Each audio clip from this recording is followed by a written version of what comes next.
Mark, Broken City. Yes. When you watch it, it's one of those old school crime thrillers. The sort of movie that you've got to be intelligent as a watcher. You've got to think about it. When you got the script, was it a page turner? Were you sitting there thinking what's Absolutely. You know, usually you get a script and within the first 10, 20 pages, you're like, oh, this is crap, or I know what's going to happen. And this was the kind of thing where it was just like, you didn't know who anybody was. Everybody wasn't who they seemed. And if by chance it isn't what you expect, they usually go so far in the other direction that it's just completely ridiculous. But no, it was the kind of movie that I loved watching and had loved that I had an opportunity to make it. It had the kind of tone and the feel of these big TV series. I know you're involved heavily in these big high-concept television series. Mm-hmm. Why do you think that sort of content has moved to television? Why do we not see this sort of film on screen anymore? I don't know. I think Hollywood's more interested in making the big effects-driven movies, and they want to create franchises. And it's nice to have a nice balance. Hopefully, people in film will continue to be inspired by what's happening in television.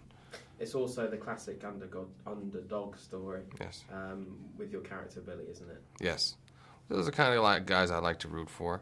The guys up against the giant, Goliath-like crime figure in the mayor, and he's got to go out there and do the right thing and risk losing his freedom, his ass for people that can't defend themselves. I mean, whenever we sort of see these corruption movies, I mean, how much research did you do? I'm not suggesting that New York is a corrupt city, but is there elements? Well, there is rampant corruption in most cities, not only in America but in the world. But no, the script was so well written. It was really a matter of me putting on my producer's hat, figuring out how we can make the movie for a price and still get all the things that we're going to need to deliver a good movie. When you say the price, obviously you've assembled a pretty tip-top cast, haven't you? When you have a script as good as this and subject matter as meaty, does that help you get these big names? Absolutely. We couldn't lure people with gigantic paydays. They responded to the material and they signed on because they loved the opportunity of being involved in a story like this and playing the parts that they played, and even as the physical production and principal photography, we only had 40 days to shoot the movie, and normally shoot a movie like this would be 75, 80 days. I mean, is that literally due to the fact that actors, I mean, guessing you get scripts through your door every single day, and you pick and choose the projects you want, and you go for more sort of highbrow films now, don't you? Is that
And so I just try to mix it up all the time, you know. I think, but for me, no matter what the movie is, what the tone of the movie is, the genre, I'm always trying to make the best possible version of that film. Let's talk about your character, Billy, because we've talked about him as the underdog and rooting for the right thing to do. But you never 100% get behind him because you never work out, actually, if he is completely good. He's quite a conflicted character, isn't he? Yeah, which is what I like. I mean, it just seems far more real, plausible that a guy, you know, not be kind of perfect, straight-laced in this world. You know, they just don't, they get chewed up and spit out.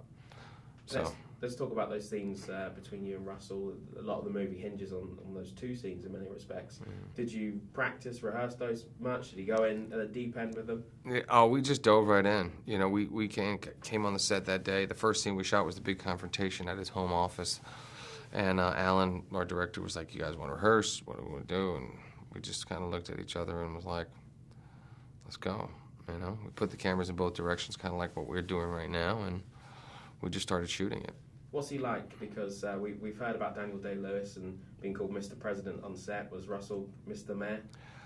We didn't have to call him Mr. Mayor, but he was definitely the mayor. He had that aura about him, that kind of larger than life, but very charismatic. He was shaking hands and telling jokes and kissing babies and doing the whole thing.